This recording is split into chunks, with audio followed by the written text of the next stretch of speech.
Welcome to the video on polyatomics. These ones are wicked easy. So to write the formulas for these, pretty much just like writing the formulas for the other ones. Again, the difference is where we're going to get that charge. For the cation, the charge is going to come from the periodic table unless the cation is ammonium, in which case A is a polyatomic, and the charge is going to come from the polyatomic ion chart. The anion charge is going to come from the polyatomic ion chart. So let's say we have phosphite and strontium.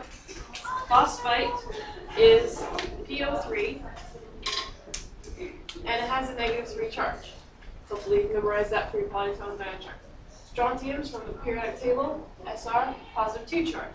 Because this is my cation, it's going to go first. So Sr, PO3.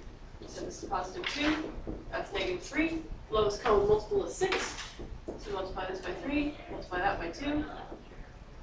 It's 6. -6 equals 0. That's our goal. And again, these are the subscripts. So it's Sr3 PO3. Now, a special thing about polyatomics, you have to put the whole polyatomic in parentheses when you want to add a subscript. The reason why, if you don't, let's say this. Now, instead of saying I have 2 PO3s, you're saying I have 32 oxygens, which is clearly not what we want. So this one is hopefully fairly obviously wrong. The ones that people get wrong the most often are hydroxide and cyanide. Because when you have one that already has a subscript there, and you just stick another number on there, it looks really stupid. But these ones don't have subscripts, so the difference between, let's say, calcium hydroxide like that and calcium hydroxide like this is just like in math class. The parentheses say that I have to distribute that too.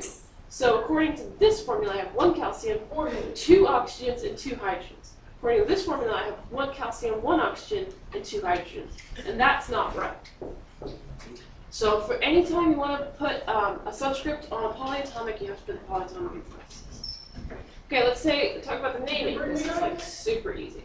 For the cation, the name comes straight from the periodic table. Again, you could have a cation that's an ammonium, in which case you just get the ammonium off the polyatomic ion table.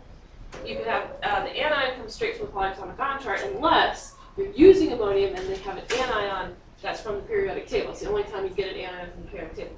So let's say we have this, where you have ammonium and then chlorine is from the periodic table, then we'd have to change the ending to I. Anytime you pull something, an anion off the periodic table, we have to change the ending to I.